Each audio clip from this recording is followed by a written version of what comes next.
ओम भद्रं कर्णेभिः शृणुयाम देवा भद्रं पश्येमाक्षभिर्यजत्राः स्थिरैरङ्गैस्तुष्टुवांसस्तनूभिः व्यसेम देवहितं यदायुः स्वस्ति नो इन्द्रो वृद्धश्रवाः स्वस्ति नः पूषा विश्ववेदाः स्वस्ति नस्तार्क्ष्य अरिष्टनेमिः स्वस्ति नो बृहस्पतिर्दधातु। ओम शांति शांति शांति। हरि ओम तत्सत। भगवान श्री राम कृष्ण देव, जगत जननी माँ शारदा जी और स्वामी जी को मेरा प्रणाम अर्पित करता हूँ। मेरे गुरुदेव पूज्यपाद ब्रह्मलीन स्वामी भूतेशानंद जी महाराज को मेरा प्रणाम। आज एक लेटर हम लोग डिस्कस करेंगे पत्र के ऊपर। अब्राहम लिंकन के पत्र आप में से बहुत सुने होंगे, देखे भी होंगे। तो उसी पत्र का कुछ छोटा सा पोर्शन हम लेंगे।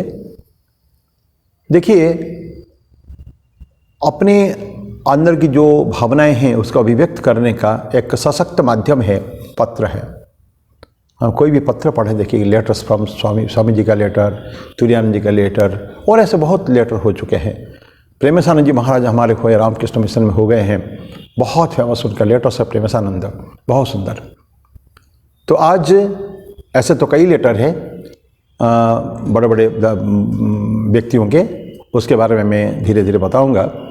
लेकिन आज अब्राहम लिंकन जो अमेरिका के राष्ट्रपति रहे हैं 1860 से 1864, उन्होंने अपने पुत्र के शिक्षक को पत्र लिखा था और वो बड़ा अमर पत्र है। वो कई सारे मैं देखा हूँ कॉलेजेस में इसको पढ़ाए जाते हैं और बड़े बड़े उसको बोर्ड बना के उसको रखे रहते हैं। तो उसमें कुछ पोर्शंस लेंगे हम। मैं आपको बाद में पत्र भेज भी दूंगा व्हाट्सएप में। एक और हो गए हैं जनरल थे, आर्मी के जनरल, उनका भी पत्र आपको प्रार्थना है, उसको मैं भेजूंगा आपको कभी भी। उसको क्लास लेने की ज़रूरत नहीं है। तो मैं शुरू करता हूँ। अब्राहम लिंकन ने, ये उनके कई पुत्र थे जो राष्ट्रपति नहीं बने थे, स्प्रिंगफील्ड के थे वो। तो अपने पुत्र के शिक्षक को पत्र लिखते हैं। पत्र थोड़ा लंबा है, मैं उसमें कुछ पोर्शन से उसमें से लूँगा, छोटे छोटे। एक लाइन बोलते हैं, teach him away from envy if you can. Envy, ईर्ष्या, यदि हो सके तो उसे ईर्ष्या या द्वेष से परे हटाना और जीवन में छिपी मौन मुस्कान का पाठ पढ़ाना। मुस्कान, let him love, teach him the secret of quiet laughter. आनंद से हंस सके, वो आनंद में रहे। हंस सके मतलब दुखी ना हो, गमगीन कभी ना हो। तो ये सीक्रेट ऑफ क्वाइट लाफ्टर, शांत भाव से जहाँ भी रहें आनंद में रहें वो। लेकिन किसी के साथ कोई द्वेष नहीं होना है। ईर्ष्या द्वेष ये सबसे दूर उनको करने का है। ईर्ष्या स्वामी जी बोलते हैं कि बहुत बड़ा अवगुण है भारत के राष्ट्रीय चरित्र पर।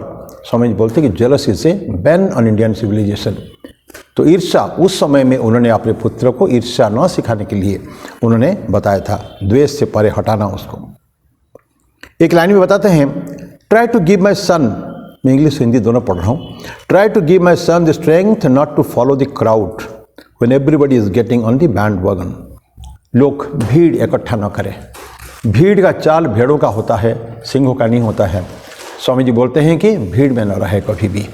तो उसको बोलते हैं क्योंकि भीड़ में केवल जो जाते हैं जो कुछ समझ नहीं आता है। तो इसलिए बुद्ध और Swami ji walk like a lion, rhinoceros की बात करते थे। बुद्ध गेंडा जैसे चलता है अकेले, ऐसे चले। तो कभी भी बैंड वैगन जो चलते हैं, बहुत सारी भीड़ रेला चलता है, उसके साथ न चलने के लिए बोलते हैं। Not to follow the crowd when everybody is getting on the bandwagon. Teach him to listen to all men, but teach him also to filter all he hears on a screen of truth. बोलिए सबको सुने वो, लेकिन filter करें जो उन्होंने सुना है, उस बात को उसने ठीक जो उनको चाहिए, and take only the good that comes through. जो ठीक है, तो जो हमारे आवश्यक है जीवन में, उसी को ही केवल लेना है। कहते हैं कि सुनो सबके, करो अपना। क्योंकि हमारे एक दिल में, मन में एक रहता है कि what is true and what is false, ये हमारा कल्चर, हम ट्रेडिशन, हमारे संस्कार कैसा हमारे पड़ा है, परिवार से कैसा संस्कार है, उसके ऊपर डिपेंड ये रहेगा वो कि कौन सा चीज़ हमको किस तरह का दिया गया है। तो हमारे अंदर एक कल्चर है, संस्कार है, उसी संस्कार के हिसाब से हमको अपने जीवन को निर्वाह करना है। तो देखिए, on a screen of truth and take only the good that comes through. जो सही है, जो उसको सच लगे, वही उसको एक्सेप्ट करे। वो एक बहुत सुंदर उसमें बातें हैं जो आजकल हमारे राष्ट्र नहीं, हमारे कल्चर नहीं, पूरा बहुत सारे विशेष करके कुछ इंडिया हमारे जैसा कंट्री में करप्शन की बात है, भ्रष्टाचार की बातें हैं। क्यों हम लोग को मोल लगाते हैं, हर चीज़ का मोल लगाते हैं। और 4 लाइन में ये मेरे को ये पूरे पत्र में बहुत सुंदर लगता है, जिसको प्रत्येक सभी को सीखना चाहिए। अगर हमको राष्ट्र को एक इंटीग्रिटी, करप्शन फ्री राष्ट्र बनाना है, तो हमको प्रत्येक को ये बात को प्रैक्टिस करना चाहिए। लिखते हैं उसमें, teach him to sell his brawn and brain to the highest bidders, but never to put a price tag on his heart and soul. Hindi में एक बार है, वो अपने बाहुबल और बुद्धिबल का अधिकतम मोल पहचान पाए, बाहुबल एवं बुद्धिबल का अधिकतम मोल पहचान पाए, जहाँ ही कैन सेल। लिंकन कहता है कोई प्रॉब्लम नहीं है, क्योंकि आफ्टर ऑल हमको पैसा चाहिए, ऐश्वर्य चाहिए, जो कुछ हमको आवश्यकता चाहिए उसके लिए पैसा चाहिए। लेकिन कहाँ बुद्धिबल और बाहुबल। कोई व्यक्ति नौकरी करता है 10,000 का, उसको अगर कहीं 15,000 मिलता है, he is free to go there, कोई प्रॉब्लम उसमें नहीं है। मजदूर एक काम करता है, हम 300 रुपया दिन में देते हैं, और कहीं 400, 450, 500 कोई मिलता है, तो ही कैन फ्रीली गो, उसको रोकने का कोई अधिकार नहीं है हमको। तो बुद्धिबल और बाहुबल का बोलते हैं अधिकतम मोल लगाए, परंतु अपने हृदय और आत्मा की बोली ना लगवाए। Never to put a price tag, ये मेरा कीमत है, मेरा ज़मीर, मेरा विवेक, उसका ये कीमत है, वो कभी वो ना करे। आत्मा बेचने के लिए नहीं होती, ज़मीर बेचने के लिए नहीं है। हमको विवेकवान बनना है, हमारा ईमानदार बनने हैं, फुल इंटीग्रिटी, राष्ट्र के प्रति हमारा समर्पण भावना जो है रहना चाहिए। Otherwise the country will be shattered, ये नष्ट हो जाएगा हमारा राष्ट्र। जो साधारणतः हम लोग आजकल देख रहे हैं, लोग अर्थ के अलावा, पैसे के अलावा कुछ को सोचते नहीं, कोई उनका दिमाग में है ही नहीं। और everybody wants more and more and more. ये जो डिज़ायर, कामनाएं, अनएंडिंग, अनंत कामनाएं, अनंत इच्छाएं, अनंत वासनाएं, ये हम हर जगह देख रहे हैं। हम सीख नहीं पा रहे हैं। राष्ट्र में, दुनिया में ऐसे बहुत कंट्रीज है जो करप्शन फ्री है, शून्य भ्रष्टाचार, जीरो। तो लेकिन हम उनसे कुछ सीख नहीं पा रहे हैं, बिकॉज हमारे खून में वो इतना भेद गया है, तो इसको हम उसको निकालना, इट इज़ सो डिफिकल्ट। तो इसलिए लिंकन बोलते हैं कि अगर हो सके उनको सिखाइए कि वो अपने शरीर का जो मूल्य लगाए, बाहुबल का, बुद्धिबल का लगाए, लेकिन आत्मबल जो होता है, अपने विवेक, उसके ऊपर कभी भी न करें। उसे सिखाए कि वो स्वयं पर असीम विश्वास करे, विश्वास, फेथ, सबलाइम फेथ, अपने ऊपर ही विश्वास रखे वो। और स्वामी विवेकानंद विश्वास के ऊपर कितने महत्व देते हैं। Faith, faith, faith in ourselves, बाद में तो फेथ, फेथ इन गॉड बोलते हैं। आत्मविश्वास, श्रद्धा, आत्मश्रद्धा, आत्मविश्वास, आई कैन डू, मैं ये कर सकता हूँ। कोई बड़े महान व्यक्ति बोलते हैं, your I can is more important than your I Q. आपके जो आई क्यू है, बुद्धि का जो एक पैमाना है, मापदंड है, उससे कहीं बेटर है आई कैन, मैं कर सकता हूँ, ये विश्वास। इसलिए स्वामी जी बोलते हैं, अगर करोड़ों देवताओं के प्रति विश्वास है, और आयातित और जो देवताएं हमारे बीच में समय समय पर आए हैं, उनके ऊपर भी विश्वास हो, और अपने ऊपर विश्वास नहीं हो, तो हमारा कोई साल्वेशन, मुक्ति का कोई उपाय, पथ नहीं है। तो हैव फेथ। तो अब्राहम लिंकन बोलते हैं कि अपने ऊपर उसको विश्वास करने को है, उसको सीखे, और सबलाइम फेथ इन हिमसेल्फ। उसे ये भी सिखाना कि वो सदैव के साथ सदैव हो, कठोर के साथ कठोर, लकीर का फकीर बनकर उस भीड़ के पीछे ना भागे जो करती हो निरर्थक शोर। बोलते हैं कि सदैव का साथ सदैव हो।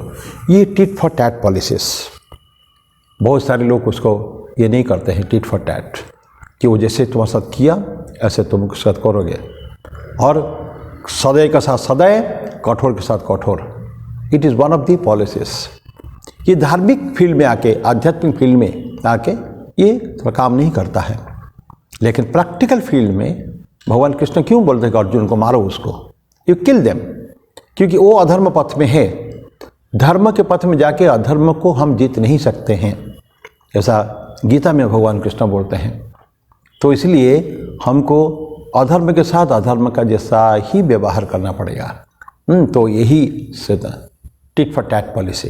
तो वही उनको बताते हैं कि उनको सिखाओ, कि सिखाना कि सदैव के साथ सदैव हो, कठोर के साथ हो कठोर, और लकीर का फकीर बनकर उस भीड़ के पीछे न भागे जो कर थी वो निरर्थक शोर। वो भीड़ के पीछे, अभी उसके बारे में चर्चा हुई है, भीड़ वाला उसमें नहीं चाहिए, उसको अकेले चलना सीखे, क्योंकि हर व्यक्ति का ना एक एक अपना अपना आइडिया हो सके, आइडियल होता है। So I can stick to that. सिखाना है कि स्वयं पर असीम विश्वास करे ताकि समस्त मानव जाति पर भरोसा और आस धरे। Teach him to close his ears to howling mob and to stand and fight if he thinks he is right. Howling mob, बहुत ज़्यादा लोग शोर शराबा करते हैं, अर्थ निरर्थक बोलते हैं ना, अभी निरर्थक शोर जा करते हैं, उसके तरफ भागना नहीं, उसको सुनना ही नहीं, उसको कभी भी। टर्निंग ए डेफ ईयर इंग्लिश में कहते हैं कि इस समय बहरा हो गया हूँ, इस तरह के व्यवहार उनके साथ हमको करना है। And to stand and fight if he thinks is right. अपने को जो मत मेरा है, उस मत में मेरे को स्ट्रिक्ट रहना पड़ेगा। बार बार कोई किसी ने बोल दिया, उस बात को मैंने सुन लिया, this is something very bad, वो ठीक नहीं है। फिर मेरा अपना जो है, अपनत्व है, मेरा अपना व्यूज़ है, जो मैंने संस्कार में मिला है, उसको अगर जीवन में हमको रखने की बहुत आवश्यकता है। तो इस तरह की ये पत्र तो बहुत लंबा है। फाइनली बोलते हैं, this is a big order but see what you can do, he such a little fine fellow my son.